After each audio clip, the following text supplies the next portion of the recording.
A new wave of persecution in China and Myanmar in attempts to quash dissent. In China, communist officials are stepping up raids against one of the country's larger churches as part of the so-called stability maintenance measures ahead of the National People's Congress. And in Myanmar, more atrocities there as soldiers destroy a village in the central part of the country, raping women, beheading 17 villagers. Also, authorities recently arrested a Baptist pastor there. Well, here to fill us in on what's happening is former U.S. International Religious Freedom Ambassador Sam Brownback.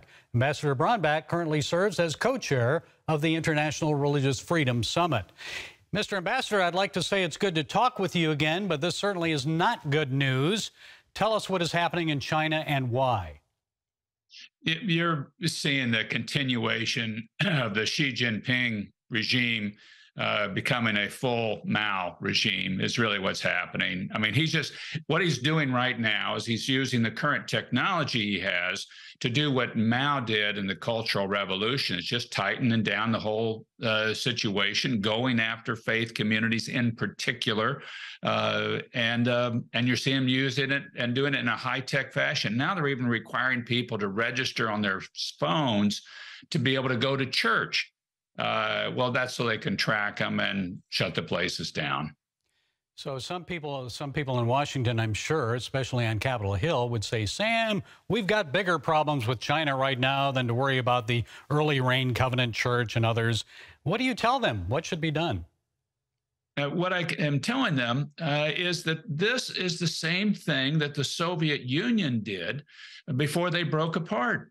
They went after Jews and evangelicals. They went at them, and we responded, and we said, this is wrong, and it delegitimized the regime. If we can go after the Chinese Communist Party and delegitimize them by virtue of how they treat their own people of faith, that delegitimizes them to the world. Most of the world is religious. 80% of the world operates by a faith. And now you're taking out from underneath the Chinese Communist Party this very belief in faith, which they don't believe in faith. They are atheists, and it really delegitimizes the regime. And Pastor Wang Yi, has anyone heard from him? He's been in prison now for more than 3 years simply for leading the Early Rain Covenant Church and writing that manifesto insisting that he and his church will serve God over government. What can you tell us about him? Anything? And nothing new other than they've now arrested the assistant pastor in this supposedly stability maintenance program. That's a very high-profile church. He's a high-profile pastor. He one day, when the Chinese Communist Party falls, if he wants to, he'll be elected one of the leaders of China by virtue of his willingness to stand up against this regime that's so totalitarian.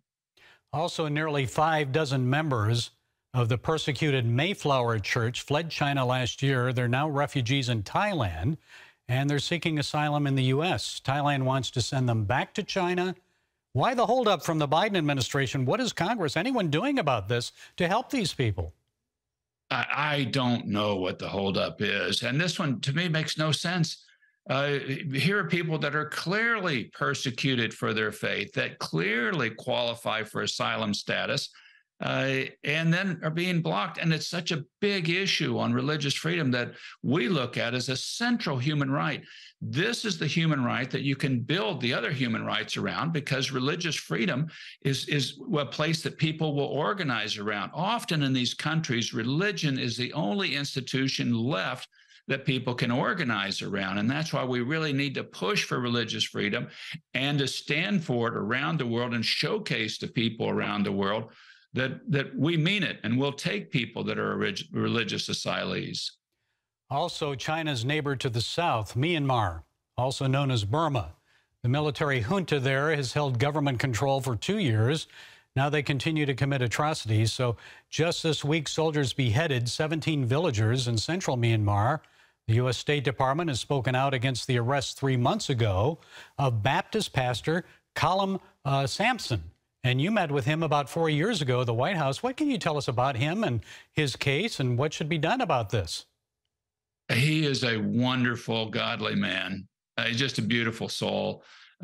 He met with the president and went back to Myanmar, and a number of people talked to him and said, you know, are you sure you should go back? And he said, yes, I need to be with my people. and goes back, similar to the bishop in Nicaragua who didn't flee and said, I need to be with the people here. These are folks that we clearly should be standing up for and doing everything we possibly can to get them free, because they're standing for the very right that we treasure and that their people need. And they're not fleeing. They're really the Zelenskys of our era. People like Reverend Sampson standing up and doing it there at home and paying the price and being sent to prison. And quickly, what do you think our viewers can do to both help China and Myanmar, the Christians there? You know, I think really speaking out, speaking to your member of Congress, that's a key one, but also pushing on some of these companies that are doing business with China and telling them they shouldn't be doing business with China. It's Western businesses in many respects that are propping up the Chinese Communist Party. And I think we need to be speaking into the business community and writing some of these CEOs of big companies that do business in China, particularly financial institutions, BlackRock, Chase, these institutions that are doing business and propping up China and saying, we don't want you doing that. Okay, Ambassador Sam Brownback, thank you for sharing your time and insights with us. We appreciate it. God bless you. God bless you.